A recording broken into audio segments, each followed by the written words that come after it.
Oi, pessoal, tudo bem? Bom, de tédio a gente não morre, né? Mais um dia no Brasil mais um dia que se conecta com as páginas mais estranhas da história da humanidade, né? Dos regimes totalitários.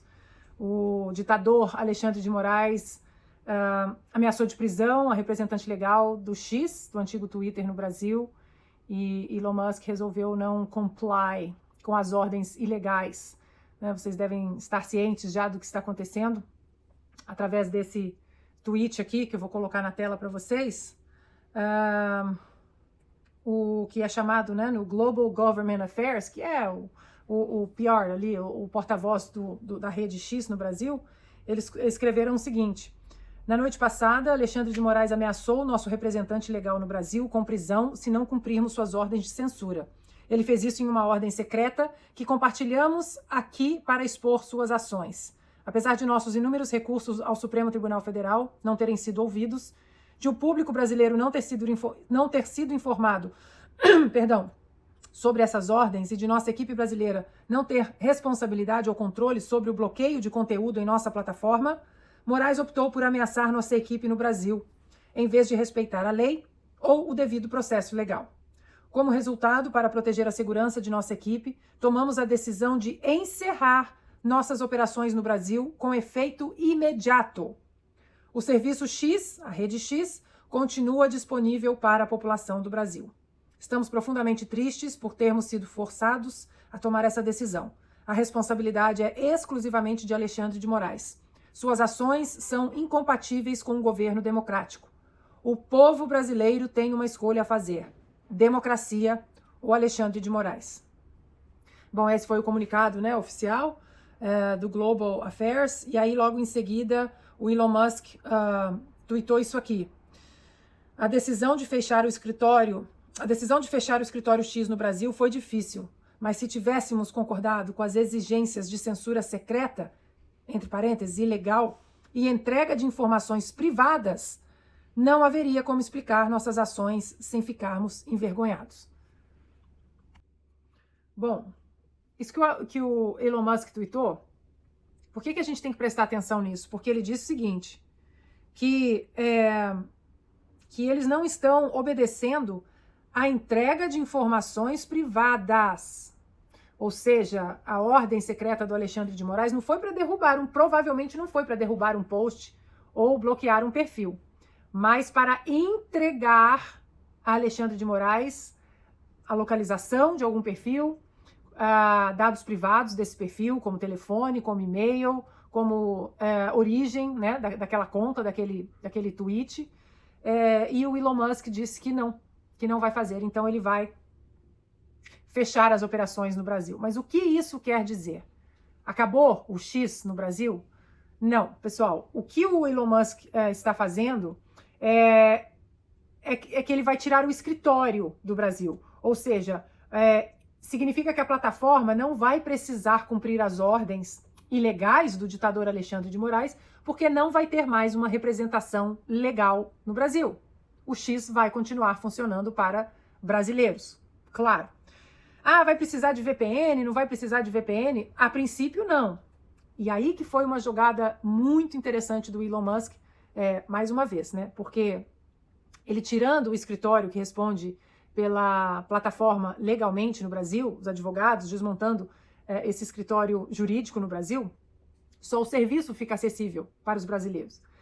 Para que o Twitter/X ele não continue no ar no Brasil, o Alexandre de Moraes vai ter que recorrer à Anatel para derrubar o sistema no Brasil.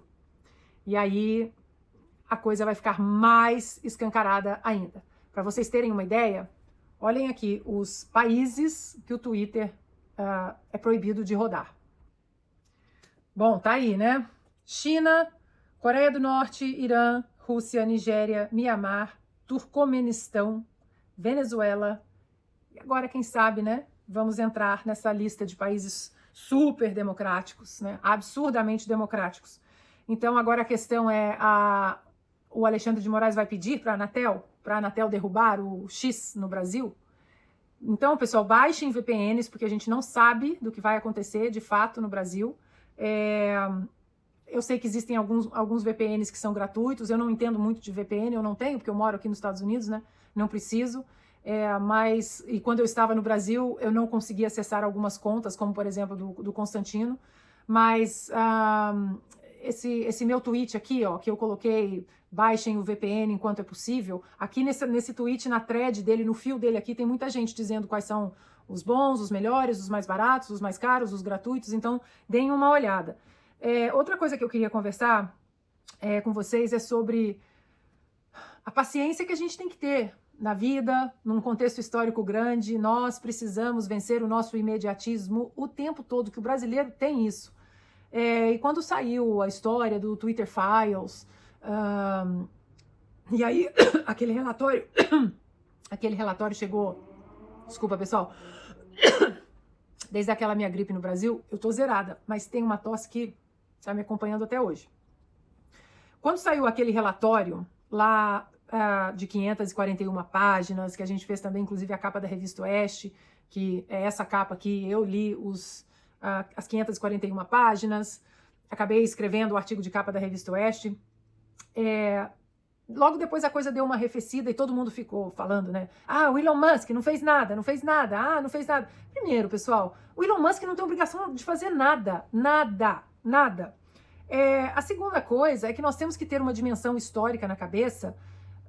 Por exemplo, a própria Revolução Americana. A Revolução Americana começou em 1775, depois em 1776 eles declararam independência da Grã-Bretanha, né, dos britânicos, da coroa britânica, e a Revolução foi até 1783.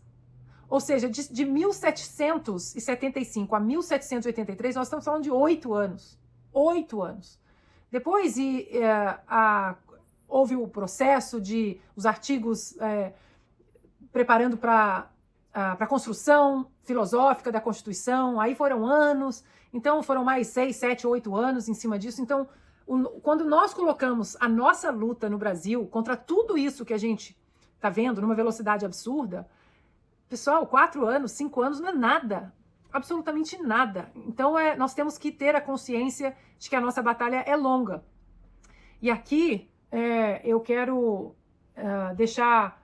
Eu sei que estamos vendo assim a queda da liberdade no Brasil ao vivo, né? Ao vivo, em cores, tudo diante dos nossos olhos.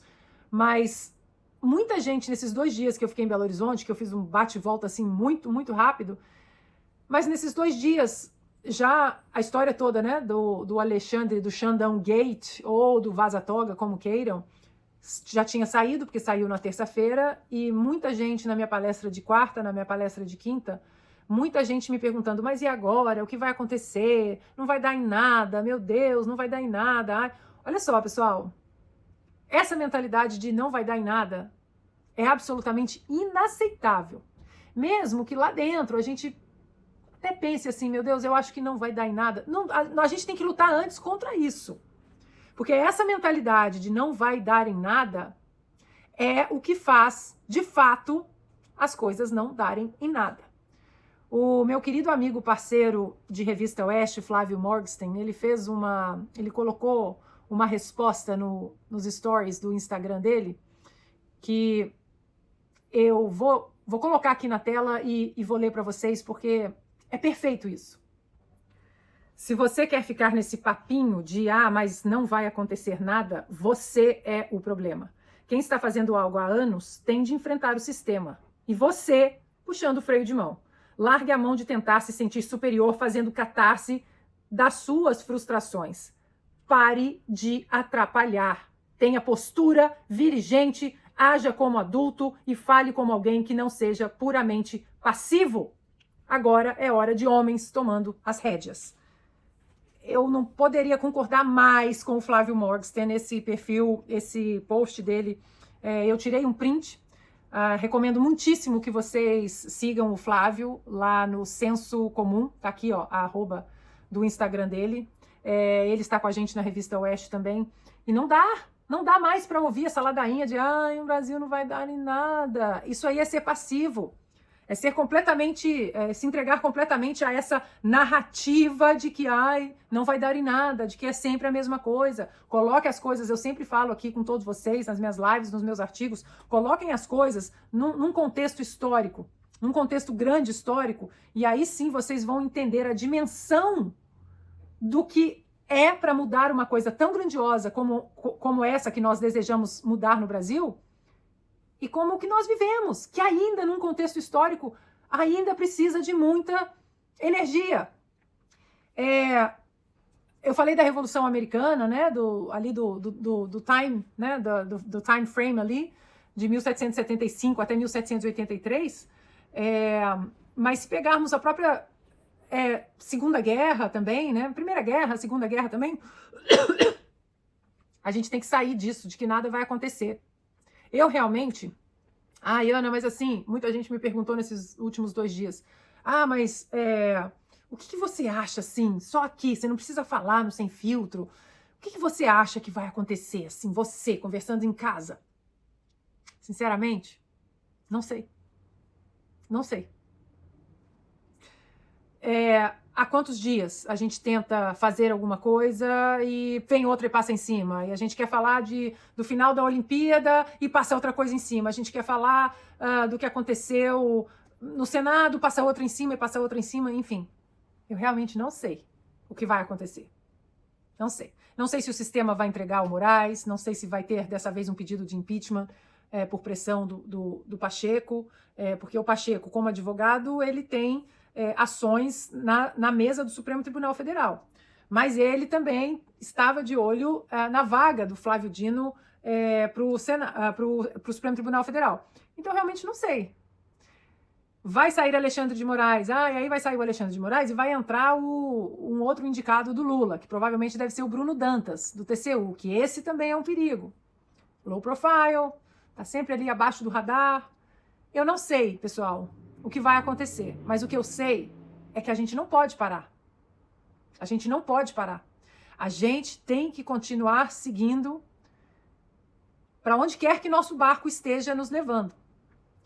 Tem uma cena, eu já falei dessa cena em alguns artigos meus da Oeste, já falei em lives também, já coloquei a cena inclusive no meu curso, mas quando a gente busca inspiração, força, e na nossa Assembleia de Vozes, através das páginas da humanidade, e essas vozes podem ser Churchill, Reagan, Thatcher, João Paulo II, né, tantos outros, Aristóteles, Platão, e tantos outros aí, né, Friedman, enfim, cada um tem a sua Assembleia de Vozes. Mas a gente, nessa nossa Assembleia de Vozes, nós temos pessoas comuns também, como um avô, uma avó, um tio, um mentor, um padrinho, um pai.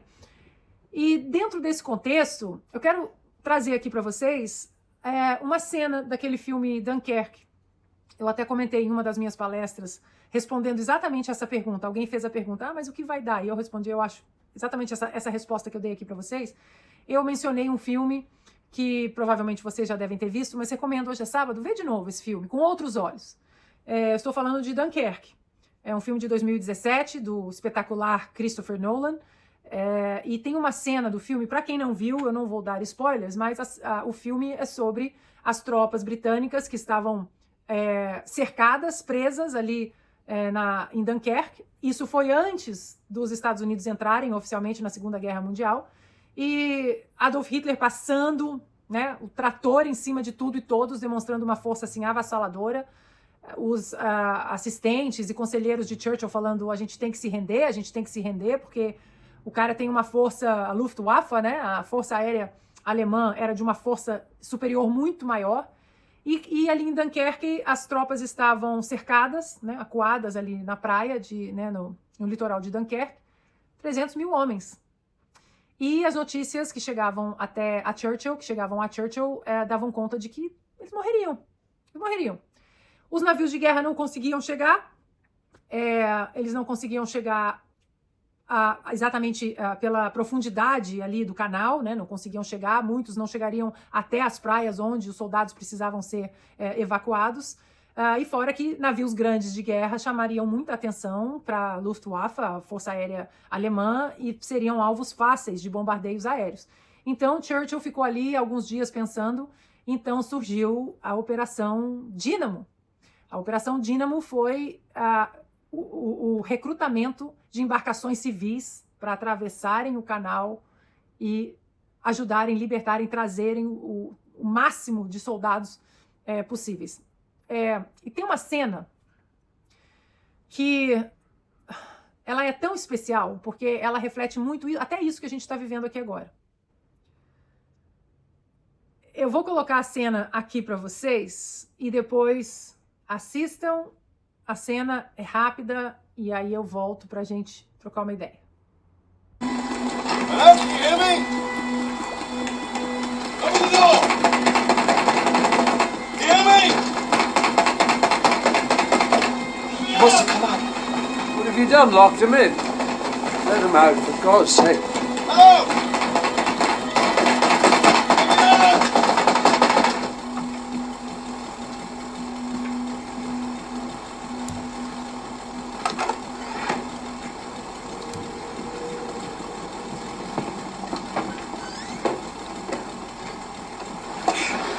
Turned around.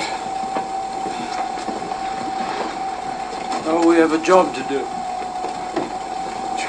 Job? This is a pleasure yacht. You're weekend sailors, not the bloody Navy. And a man your age. Men my age dictate this war. Why should we be allowed to send our children to fight it? You should be at home! Well, there won't be any home if we allow a slaughter across the channel.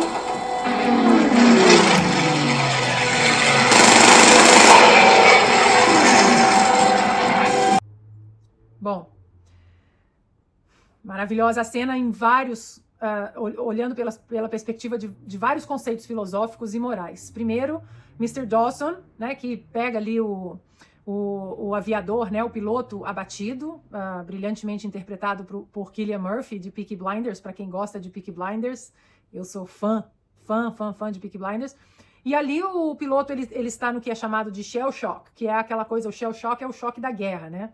Que pode ser desencadeado por várias situações ali na guerra. Ele está em shell shock e quando ele se dá conta de que ele foi resgatado e a embarcação do Mr. Dawson está indo em direção a Dunkerque, está indo em direção à França e não voltando para a Inglaterra, ele entra ali e fala, não, você tem que voltar para casa, deixe a guerra para os homens que sabem lutar a guerra, para quem está em charge, para quem está em controle sobre as vertentes da guerra. E a resposta do Mr. Dawson não poderia não poderia ter uma sabedoria tão grande, né? O piloto ali gritando, você tem que voltar para casa, e o que o Mr. Dawson fala? Filho, se nós não seguirmos adiante, não tem casa para trás. O Mr. Dawson e todas as milhares de embarcações civis que fizeram o milagre de Dunkerque, porque hoje a Operação Dínamo é chamada também de o milagre de Dunkerque, todos eles não sabiam o que eles iam encontrar ali na frente. Eles estavam indo para frente. Eles tinham uma missão e foram. Uma missão e foram. Eles não fizeram absolutamente nenhuma conjectura do que eles encontrariam no caminho, de como eles se preparariam se A acontecesse, B acontecesse, C acontecesse. Eles simplesmente foram adiante, sabendo da missão. Nós temos que chegar ali, resgatar soldados e voltar para casa. É o que está atrás que nos empurra. E o que está atrás da gente hoje, no contexto do Brasil? Nossa família, nossas tradições, nosso desejo de nos tornarmos uma grande nação, que é diferente de ser um país. Nós somos um país. Venezuela é um país. Estados Unidos é um país. Mas o que é nação? Uma nação. Então nós temos que ser agora o Mr. Dawson. A gente tem que olhar e falar, eu tenho uma missão, é seguir. Não sei se eu vou chegar ali e vou morrer, não sei. Mas eu tenho que seguir. Eu tenho que seguir pelo que ficou lá atrás. Minha família, meus filhos, minha casa, minha soberania nacional. We have a job to do. Job? This is a pleasure yacht. You're weekend sailors, not the bloody Navy. And a man your age. Men my age dictate this war. Why should we be allowed to send our children to fight it? You should be at home! Well, there won't be any home if we allow a slaughter across the channel. Então, amigos, o meu convite hoje é para que todos assistam Dunkerque com esse olhar, com essa visão de que nós temos uma missão, de que é continuar seguindo. É a nossa missão. O que nós vamos encontrar ali na frente, eu também não sei. Mas o Mr. Dawson e tantos outros milhares de britânicos seguiram também sem saber. Mas eles foram. Eles foram anyway, pela nação deles, pelas famílias, pelos lares. Se nós não seguirmos, filho, não tem casa, volte para casa. Mas se nós não seguirmos, nós não vamos ter casa. Então eu peço a todos vocês que, primeiro, não entrem nesse contexto, nessa aura, nessa neblina de não vai dar nada. De repente, Mr. Dawson chegaria ali e levaria uma chuva de metralhadoras da Força Aérea Alemã, a imbatível Luftwaffe. E eles seguiram. Será que o nosso contexto é maior que isso? Será que o nosso contexto é mais importante que isso? Será que o mal que nós estamos vendo, desse ditador, tirano, Alexandre de Moraes, será que esse mal é maior do que o mal que os aliados estavam lutando contra na Segunda Guerra Mundial? Que ali sim foi o mal absoluto que a humanidade viu, absoluto, na figura de Adolf Hitler e do nazismo? Esse contexto histórico, meus amigos, seja ele de Dunkerque, o milagre de Dunkerque, ou tantas outras, ou tantos outros episódios, nós temos que trazer para o nosso contexto no Brasil. Nós temos que ser Mr. Dawson. Hashtag somos todos Mr. Dawson. Nós precisamos ser Mr. Dawson. Agora, a nossa única missão é seguir. É a única missão. A missão é trocar o Senado, a missão é... Ok, a missão é tudo isso. Mas a nossa única missão hoje é seguir, porque seguindo a gente vai trocar o Senado, a gente vai tentar tirar o Alexandre de Moraes, a gente vai tirar o PT, a gente vai... Tudo isso, you name it, vamos sonhar alto. Se a gente seguir. É a nossa missão número 1. Mr. Dawson, pegar o barquinho e continuar, seguindo com fé. Só isso. Então, meus amigos, é isso. Nós temos que seguir. Senão a gente não tem casa para trás.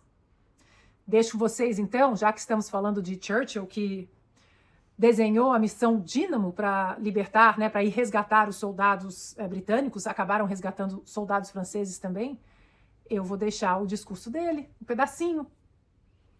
We shall never surrender. Nós não vamos nos render. Se eles, diante de uma derrota dessa, porque foi uma derrota gigantesca, 300 mil soldados encurralados nas praias, na praia ali, no litoral de Dunkerque, no contexto da guerra, foi uma baita derrota. E dentro da derrota, eles encontraram a vitória nas embarcações civis. Seguiram milhares. E depois disso, Churchill fala, we shall never surrender. E é isso que a gente tem que fazer. Deixo vocês, então, com um dos principais personagens da minha Assembleia de Vozes, Winston Churchill. Bom final de semana, pessoal. Bom descanso. That is the will of Parliament and the nation.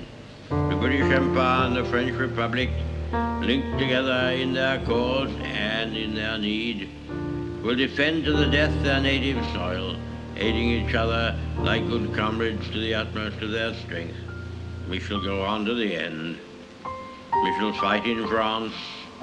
We shall fight on the seas and oceans. We shall fight with growing confidence and growing strength in the air. We shall defend our island, whatever the cost may be. We shall fight on the beaches.